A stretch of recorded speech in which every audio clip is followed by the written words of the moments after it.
Amazfit Bip 3 Pro promises big screen, built-in GPS fitness tracking, and 2-week battery life for a budget price. Either we've reached peak budget smartwatch value, or we're still playing tech roulette with clever marketing and compromise. On paper, you get a 1.69-inch display, multi-GNSS positioning, 5 ATM water resistance, SpO2 spot checks, stress and sleep tracking, and 60+ sport modes. Sounds criminally generous, but here's the thing: specs don't run, swim, or last through a workweek by themselves. Here's what caught my attention and what didn't after wearing it daily, running with it, swimming with it, and sleeping in it for 2 solid weeks. I put the direct link to check current pricing in the description, but before you click anything, let me show you what I discovered after 2 weeks of testing. Let's set expectations. Bip 3 Pro claims to be a lightweight, long-lasting fitness smartwatch that tracks your health accurately and keeps your phone in your pocket. Key promises: up to 14 days battery on typical use. Built-in GPS with multi-satellite for better outdoor accuracy. 5 ATM water resistance for pool and showers. 60+ sport modes with heart rate, SpO2, stress, and sleep tracking. Sounds tidy, right? A lot of watch for not a lot of money, but here's where things get interesting. Reality check time: they claim 14 days of battery. What you actually get is 6 to 10 days for most real people, and 4 to 6 if you're using GPS workouts several times a week. Here's why: that multi-GNSS chip drinks more juice than the marketing implies.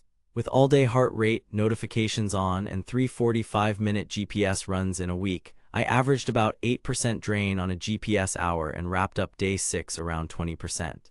If you truly stretch settings, sure, 2 weeks is doable. But let's be real here. 2 weeks assumes light notifications, no always-on, minimal workouts, and reduced sampling intervals.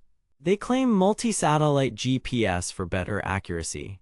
What you actually get is good enough tracks in open parks, but noticeable wobble in city streets and under tree cover. Evidence: on a known 5K loop, the Bip 3 Pro consistently logged 4.91 to 5.08 km. While a chest strap paired Garmin hit 5.00 to 5.02 km.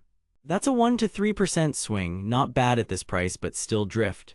Lock-on took 10 to 30 seconds in my tests, faster in open sky, slower in tight neighborhoods. The plot twist: cadence-driven distance indoors tends to overestimate if you gesture a lot. I saw step counts jump while chopping vegetables. It's a wrist tracker, not a lab instrument. They claim bright, large display. What you actually get is a big, readable TFT that's fine indoors and passable outdoors, but it washes a bit in midday sun and has manual brightness because there's no ambient light sensor. Translation: you'll be tweaking brightness more than you want, and there's no true always-on mode. Notifications are readable, emojis get butchered, you cannot reply. They claim 5 ATM water resistance and swim modes. Reality: pool tracking works, lengths are counted, but the first lap can be a little iffy until it settles on your stroke. Open water uses GPS, and again, wide sweeps look okay, tight turns are messy. Don't dive with it and rinse after chlorine, they imply serious health insights. What you get: standard optical heart rate that's fine at steady state and lags during intervals. On tempo runs, it tracked within 2 to 4 BPM of my Polar H10 average. During hard surges, it fell behind by 10 to 15 BPM, then caught up. SpO2 spot checks are manual, take about 15 seconds, and are not for diagnosis. Sleep tracking mostly gets the big blocks right, but it sometimes thinks you're dozing if you are binge-watching too still. Stress is derived from HRV, treat it as a trend, not gospel. But wait, there's more. Here's where it gets mathematically impossible. 2-week battery while also doing daily GPS, max notifications, high-frequency heart rate sampling, and bright screen. If GPS draws about 8% per hour and you run an hour a day, that alone is 56% a week. Add daily tracking and screen time, you are not hitting 14 days. Marketing math is optimistic mode math. Detailed breakdown: battery life with heart rate on 1-minute sampling, notifications mirrored, no AOD, and 3 GPS workouts. I averaged 6 to 9 days per charge. Pure standby with minimal use can flirt with 12 to 14 days. GPS workouts cost roughly 6 to 8% per hour depending on conditions. The charger is a simple 2-pin magnetic puck. A full charge takes roughly 2 hours. GPS and fitness tracking, multi-GNSS helps more in parks than in urban canyons.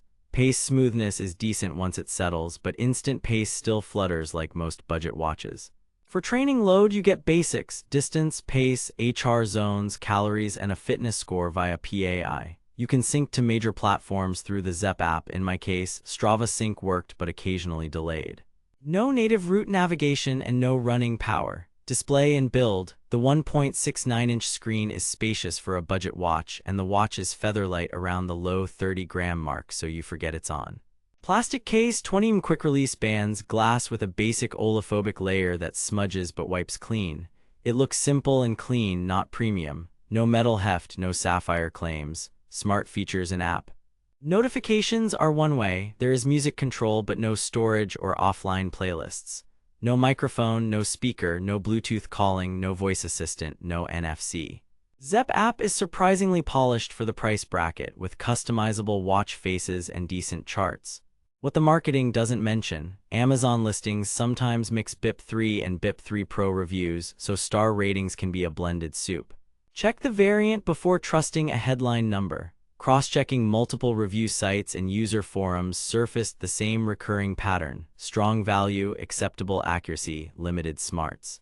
Verdict: buy with caution with the right expectations.